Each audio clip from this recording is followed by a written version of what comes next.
పాపా ఏడ ఇల్లు దొరకట్లేదు, ఏం చేద్దాం? మనకు అద్దెల్లు దొరికేంత వరకు ఈ గుడే మనకు నీడ. ఈ రాత్రికి ఈ గుళ్ళోనే ఉందాం. గుళ్ళోనా?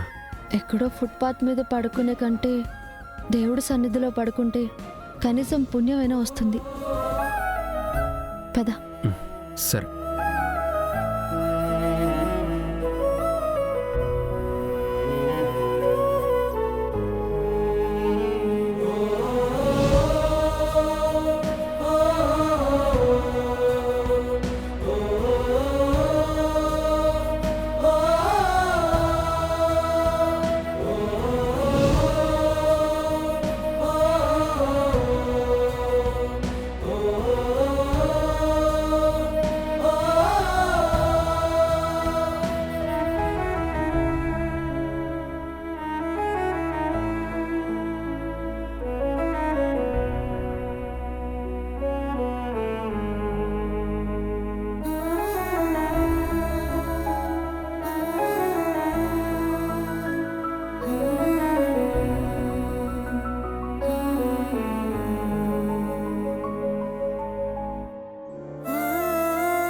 పాపా పొద్దు నుంచి ఏమీ తినలేదు, ఏమన్నా తీసుకురమ్మంటావా?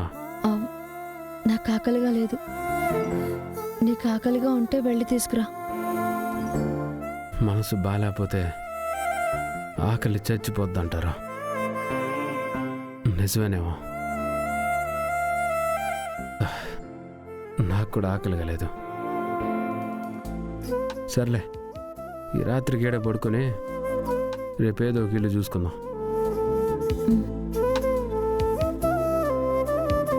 ఇది తలకింద పెట్టుకో పాపా. నువ్వు కూడా పడుకో. నీతో అక్కడ వరకు నిలిచేదెవరో, ఎవరో ఎవరికి ఎవరో ఏమో ఏమవుతారో, నీతో అక్కడ వరకు నిలిచేదెవరో. గుట్టుగా ఇంట్లో ఉండేది పాప నా వల్ల ఇట్టంతా కష్టపడతా ఉండదు.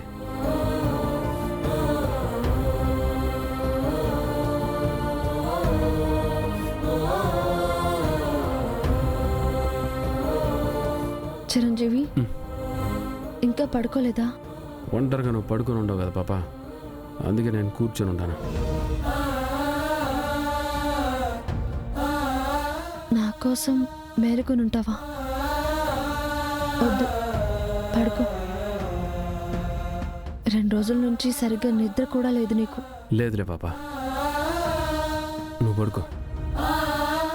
నాకు నిద్ర రావడం లేదు. ఎందుకు నిద్ర రాదు?